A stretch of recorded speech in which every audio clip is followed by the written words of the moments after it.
Boa noite, gente. Muito bom estarmos juntos adorando a Deus. Eu quero meditar com vocês hoje na palavra de Deus, lá no livro do profeta Isaías. Nós vamos ler capítulo 58, do 1 ao 18. É muito gostoso esse texto e nos ensina muitas coisas. Isaías 58, do 1 ao 14. Muito bem. Por favor, acompanhem comigo, preste atenção à leitura e no que está acontecendo na nação de Israel neste tempo que Deus ergue o profeta Isaías para falar. Diz assim: grite alto com todas as suas forças, grite alto como o som da trombeta, fale ao meu povo Israel sobre sua rebeldia. Apesar disso, agem como se fossem piedosos. Vêm ao templo todos os dias e parecem ter prazer em aprender a meu respeito. Agem como nação justa, que jamais abandonaria as leis de seu Deus. Pedem que eu atue em favor deles e fingem querer estar perto de mim. Dizem: jejuamos diante de ti porque não prestas atenção. Nós nos humilhamos com severidade e tu nem reparas. Vou lhes dizer por quê. Eu respondo: é porque jejuam para satisfazer a si mesmos, enquanto isso oprimem seus empregados. De que adianta jejuar se continuam a brigar e a discutir? Com esse tipo de jejum não ouvirei suas orações. Vocês se humilham ao cumprir os rituais, curvam a cabeça como junco ao vento, vestem-se de pano de saco e cobrem-se de cinzas. É isso que chamam de jejum? Acreditam mesmo que agradará ao Senhor? Este é o tipo de jejum que desejo. Soltem os que foram presos injustamente, aliviem as cargas de seus empregados, libertem os oprimidos, removam as correntes que prendem as pessoas, repartam seu alimento com os famintos, ofereçam abrigo aos que não têm casa, deem roupas aos que precisam, não se escondam dos que carecem de ajuda. Então sua luz virá como o amanhecer e suas feridas sararão num instante. Sua justiça os conduzirá adiante e a glória do Senhor os protegerá na retaguarda. Então vocês clamarão e o Senhor responderá: aqui estou, ele dirá. Removam o jugo pesado de opressão, parem de fazer acusações e espalhar boatos maldosos. Deem alimento aos famintos e ajudem os aflitos. Então sua luz brilhará na escuridão, e a escuridão ao redor se tornará clara, como o meio-dia. O Senhor os guiará continuamente, lhes dará água quando tiverem sede e restaurará suas forças. Vocês serão como um jardim bem regado, como fonte que não para de jorrar. Reconstruirão as ruínas desertas de suas cidades e serão conhecidos como reparadores de muros e restauradores de ruas e casas. Guardem o sábado como dia santo. Não usem esse dia para cuidar de seus interesses. Desfrutem o sábado e falem dele com prazer, como dia santo do Senhor. Honrem o sábado com tudo o que fizerem nesse dia. Não sigam seus desejos, nem falem coisas inúteis. Então, o Senhor será sua alegria. Grande honra lhes darei, eu os sustentarei com a propriedade que prometi a seu antepassado Jacó. Eu, o Senhor, falei. Vamos orar? Pai, nós estamos aqui contentes na tua presença, nós oramos, cantamos e nós queremos ouvir a tua voz. Queremos que os nossos corações sejam atingidos pela tua palavra. Portanto, sê misericordioso, fala conosco. Nós te pedimos em nome de Jesus. Amém. Irmãos, eu quero falar hoje sobre rumo ao topo com Deus. Se eu perguntasse aqui, você quer alcançar todos os seus objetivos? Quem aqui levantaria a mão? Quem quer? Assim, eu quero alcançar os meus objetivos, eu quero ser realizado no fim da minha vida. Quem? Levanta a mão aí, quem quer. Que bênção. Pelo menos a maioria aí tem um bom propósito. Esses dias eu assisti uma entrevista com um senhor, bem humilde, uma pessoa assim de roça. Você percebe que foi uma pessoa que trabalhou muito, rosto queimado, a pele queimada pelo sol, cabelo já bem grisalho. E a pergunta que fizeram para ele foi essa: escuta, o senhor pode afirmar que conseguiu atingir todos os seus objetivos na vida? O senhor realizou todos os seus sonhos? Este senhor disse o seguinte: olha, diante do que eu sonhei, diante de tudo que eu quis fazer, eu fiz, eu realizei. Aquilo me encheu de alegria, sabe? Ele deixa claro que não é chegar ao lugar que todo mundo quer chegar, que faz com que realizemos os nossos sonhos. É onde nós sonhamos chegar. O que nós sonhamos concretizar é chegar bem à velhice. E nós encontramos um texto aqui onde a nação de Israel ela está sendo chamada a atenção por Deus. A nação era a nação conhecida por servir ao Deus de Jacó, de Isaac, de Abraão. É o povo de Deus, e Deus está chamando a atenção desse povo e dizendo para eles como chegar ao topo, como realizar seus sonhos, como conseguir chegar à velhice ou até o fim da sua vida, tendo feito tudo o que gostaria de fazer. E é sobre isso que eu quero que a gente aprenda nessa noite. Para que vocês também consigamos isso. O que a gente precisa fazer? Esse povo tinha entendido mal a Deus. Eles tinham entendido que servir a Deus era só conhecer a liturgia, os costumes da igreja, era só ir ao templo, era só fazer o que estava escrito na lei, as coisas que todo mundo vê, que isso agradaria a Deus. E Deus fala: não, Senhor, para vocês me agradarem, vocês precisam fazer algumas coisas.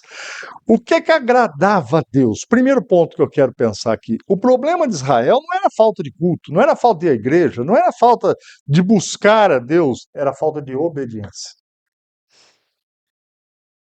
Falta de obediência. O jejum deles impressionava todo mundo, menos a Deus. Porque o jejum é retrato do teu e do meu coração para Deus do que de fato importa para nós. Quando eu deixo de comer, quando eu deixo de beber por um dia, 2 ou 10, num determinado período, não importa, e eu faço o jejum, só é agradável a Deus se eu, no meu coração, estou de fato mostrando: Senhor, o que me importa neste mundo é te agradar. O que me importa nesse mundo, mais do que o pão, mais do que a água, é fazer a tua vontade, é te obedecer. Mas esse povo estava fazendo o jejum, muito. Esse povo estava indo à igreja, prestando culto, mas não agradava a Deus. E aí Deus vai revelar para esse povo o que é preciso ser feito. Deus desejava, primeiramente, piedade verdadeira, vida cristã, vida de gente crente de verdade. A vida inteira deveria ser vivida para a glória de Deus, não somente na hora que eles fossem ao templo, não somente cumprir rituais, embora isso tudo seja importante, gente, é importante a gente vir à igreja, é importante a gente buscar a presença de Deus, é importante nós orarmos, mas isso tem que ser de segunda a segunda. Isso tem que ser amanhã, a hora que nós saímos para trabalhar, amanhã, a hora que nós nos assentamos à mesa lá na nossa casa, o jeito que a gente conversa dentro de casa, a maneira que a gente trata um ao outro, o modo que a gente vive tem que ser um modo que presta culto a Deus, naturalmente. E isso não é fácil. Para que isso seja alcançado, vamos deixar claro aqui, é preciso que eu e vocês, nós tenhamos atenção na vida todos os dias, em tudo que a gente faz. O apóstolo Paulo ele vai escrever o seguinte, Resumindo isso que eu estou dizendo. Portanto, quer vocês comam, quer bebam, ou quer façam qualquer outra coisa, façam para a glória de Deus. Quando a gente entende esse texto de 1 Coríntios 10, 31, nós não precisamos fazer aquela pergunta: isso pode? Será que o crente pode fazer isso? Será que eu posso fazer aquilo? Se você faz para a glória de Deus de tal maneira que você pode orar e falar: Senhor, é para que o teu nome seja engrandecido. Faça! A espiritualidade verdadeira não acontece só no domingo, embora o domingo seja importante. O domingo nosso hoje representa o sábado, que Isaías fala, né? A espiritualidade nossa se manifesta no trabalho, na família, no trânsito, na onde a gente trabalha, na nossa empresa. Deus desejava justiça para os oprimidos. Israel era uma nação privilegiada, mas o que acontecia nesse tempo? Havia muita injustiça, patrões que maltratavam seus empregados. Naquele tempo havia escravidão, pessoas que maltratavam, humilhavam, judiavam, matavam seus escravos. E Deus está falando: vocês querem me agradar? Tratem bem as pessoas que trabalham com vocês. Tire as correntes daqueles que estão sendo oprimidos. No que depender de você, melhore a vida de todas as pessoas. Enquanto realizavam cerimônias religiosas, muitos exploravam os trabalhadores, muitos davam as costas para as viúvas, para os órfãos, muitos tinham condições de ajudar pessoas que precisavam, mas não ajudavam. Aí depois ia lá na igreja e Deus fala: olha, eu não estou me agradando de vocês. Vocês estão falando uma coisa e vivendo de outro jeito, de outro modo. Olha, gente, embora nós estejamos no século XXI, nós temos que prestar atenção nisso. De que maneira nós temos vivido. O que eu faço, o que você faz de segunda a segunda, é algo que você pode dizer: eu faço isso para a glória de Deus. E olha, você não precisa ser perfeito. Nós estamos vivendo uma vida para sermos aperfeiçoados. Agora, no meu coração e no teu tem que existir a vontade de agradar a Deus. Deus desejava generosidade. Repartam seu alimento com os famintos, ofereçam abrigo aos que não têm casa, deem roupas aos que precisam, não se escondam dos que carecem de ajuda. Ajuda, ouvir pessoas, orar por pessoas, orar com pessoas. Você é crente de verdade, gente? A ganância tinha ocupado o lugar da compaixão. Amar a Deus e ao próximo tinha saído de moda. Mas Deus continua dando valor a um coração generoso. Generosidade é nós podermos realmente ser sensíveis ao que está ao nosso redor, à nossa volta. Deus não procura pessoas impressionantes para adorá-lo, não, gente. Ele procura pessoas que o adorem, na sua simplicidade, naquilo que é possível. É mais importante do que participar de um culto, é viver aquilo que a gente aprende no culto. Eu posso ouvir uma coisa extraordinária da Bíblia, da palavra de Deus hoje, mas se eu não buscar corajosamente, piedosamente, colocar em prática, não vale nada. Não vale nada. Outro dia eu vi uma moça aqui no aeroporto, fazendo uma viagem internacional, a mala dela desviou-se lá e apareceu uma outra mala no nome dela. E na outra mala tinha 56 quilos de cocaína. Vocês já imaginaram o problema, né?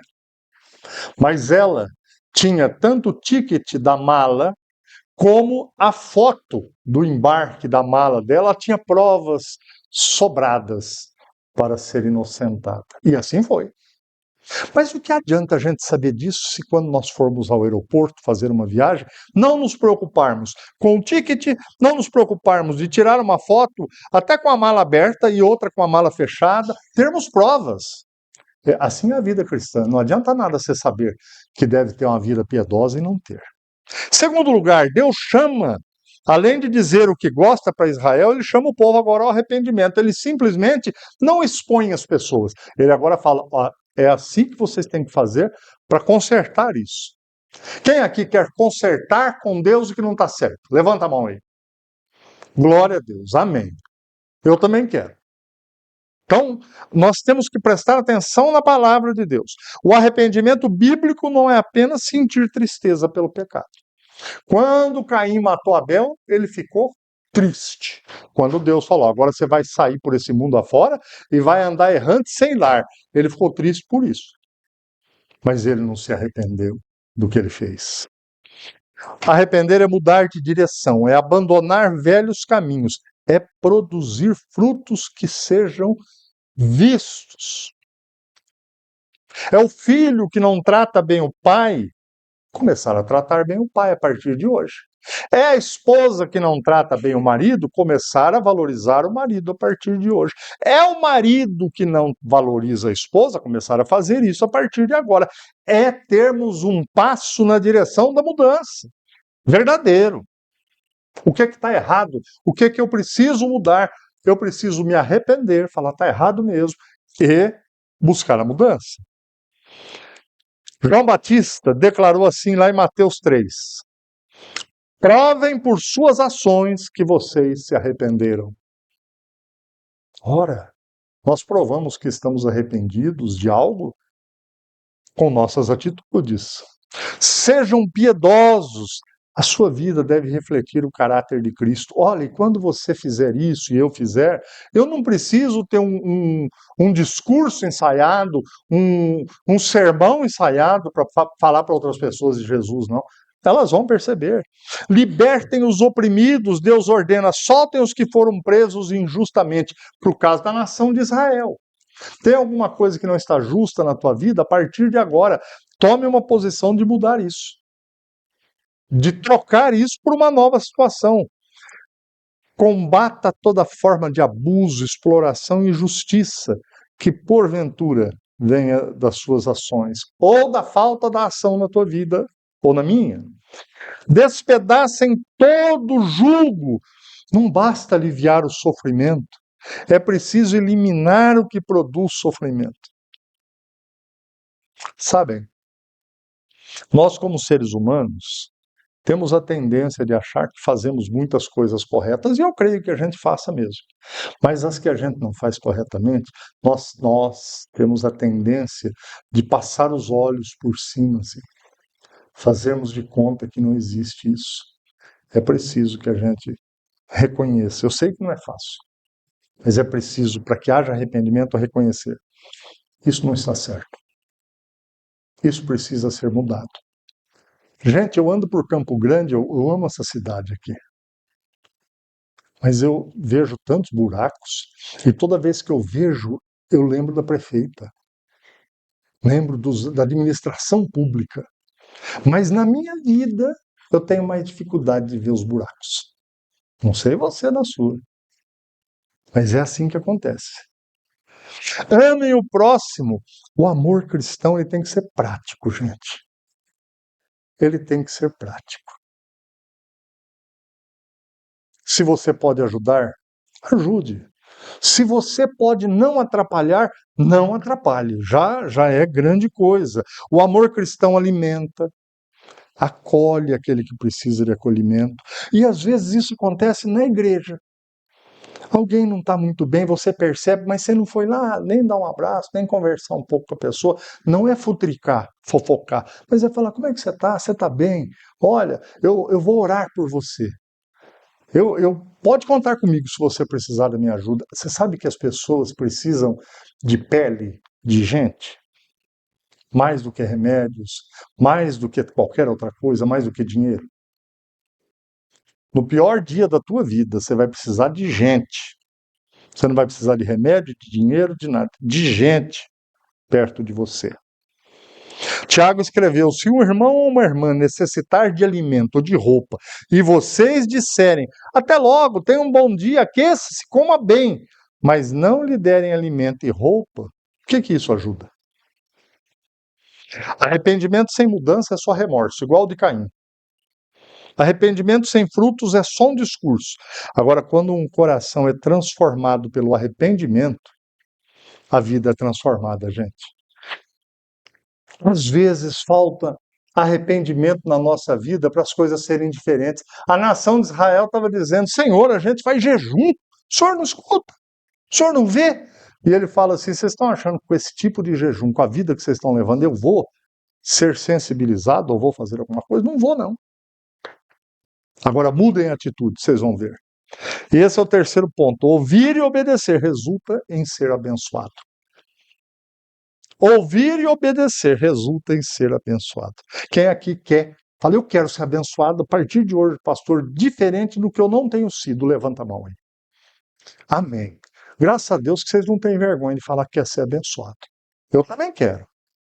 O versículo 8 começa com uma palavra importante. Então, depois ele deu chamar a atenção, ele fala, quando vocês mudarem, então, essa palavra aponta para o resultado da obediência.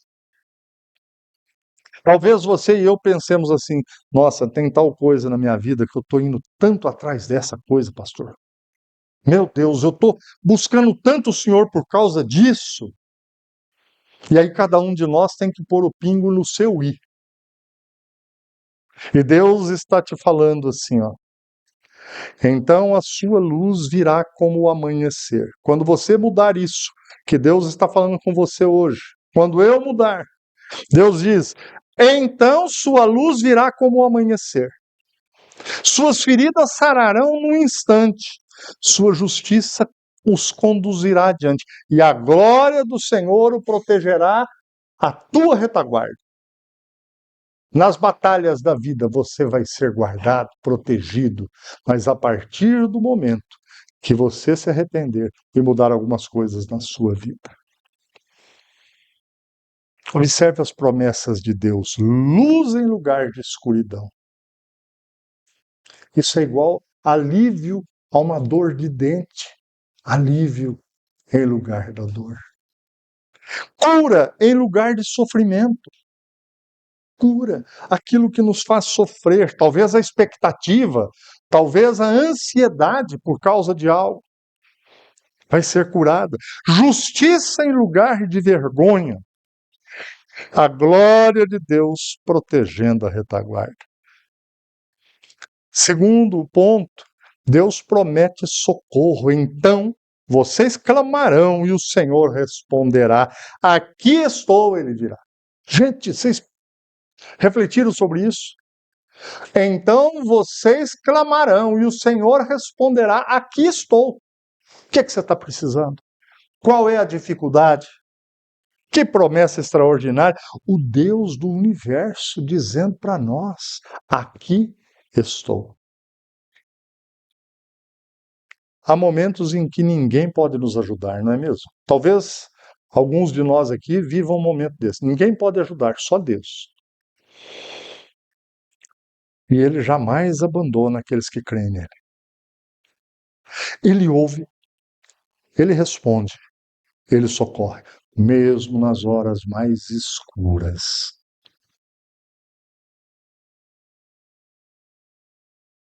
Deus promete provisão e direção. Olha o versículo 11.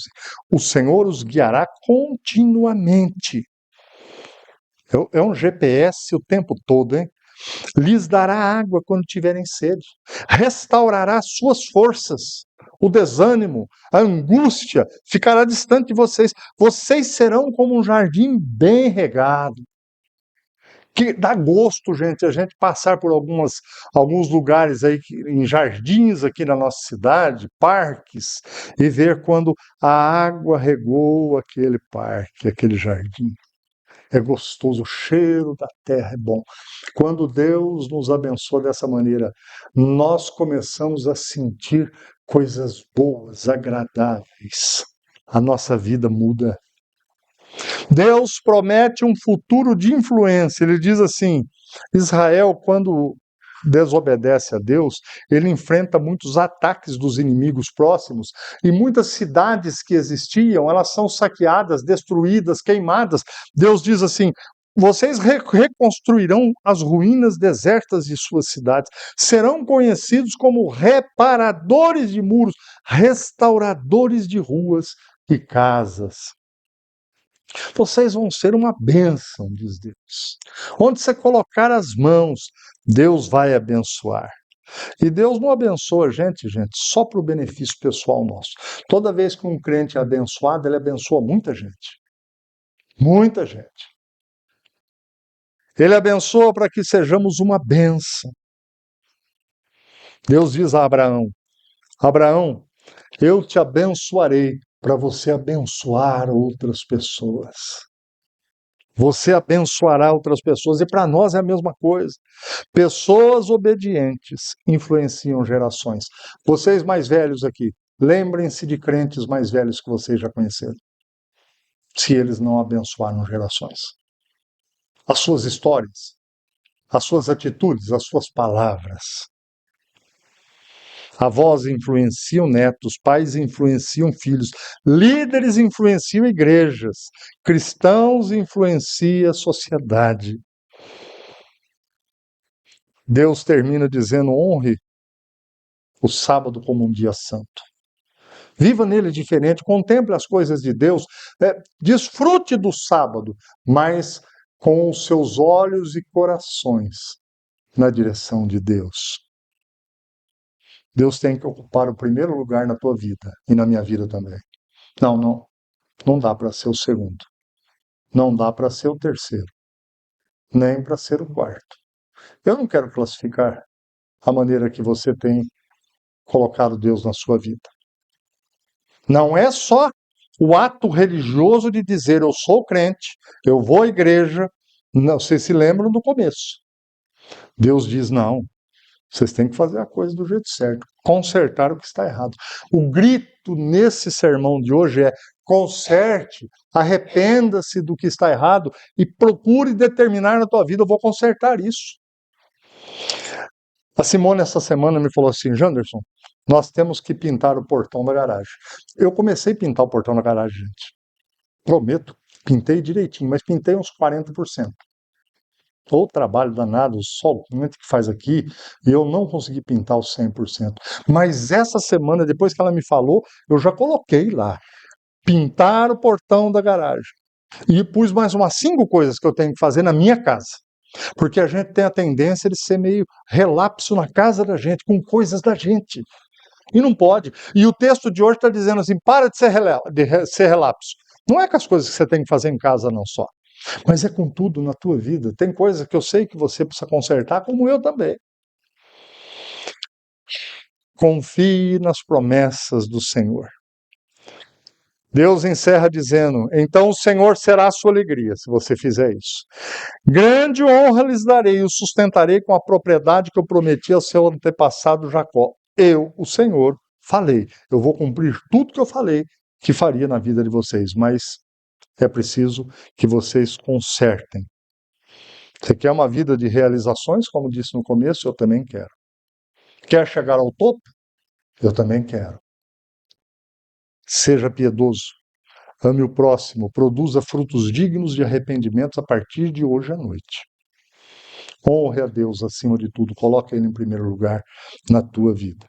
E você vai descobrir o quanto que esse Deus que chama você a mudar é fiel, é bom e abençoa mesmo. Amém? Vamos orar, vamos colocar nossas vidas na presença de Deus assim como um passo de arrependimento concreto, prático, verdadeiro. Quem quer orar assim, fica em pé. Se você tem um motivo, às vezes você ouviu e falou: graças a Deus, eu estou tão realizado com o que Deus tem feito. Você não precisa levantar se não for de verdade. Que nós estejamos sendo sinceros diante de Deus agora. Pai, graças te damos por esta palavra registrada há 3.000 anos quase antes que tivéssemos existência. Graças te damos porque esta noite estamos aqui na tua presença. Santa, abençoadora. Tu és aquele pai que disciplina o filho que precisa ser disciplinado, mas que abençoa, que faz do teu povo ter uma vida como um jardim bem regado, que vai florescer, que vai frutificar. Meu Deus, como nós precisamos do Senhor. Todos aqui que estão em pé colocam diante do Senhor a vida como um passo de arrependimento. Ó meu Deus, ajuda-nos a começar a dar passos a partir de agora que agradam ao Senhor. Queremos que o Senhor derrame bênçãos sobre nós. Queremos viver uma vida cristã simples, mas verdadeira na tua presença. Abençoa a tua igreja, o teu povo que está em pé. Abençoa aqueles que estão clamando onde quer que estejam, porque tu és o Deus de todos os lugares, tu és onipresente, onipotente, onisciente. Derrama bênção àqueles corações que verdadeiramente estão inclinados ao Senhor. Nós te pedimos, ó meu Deus, em nome de Jesus. Amém. Amém.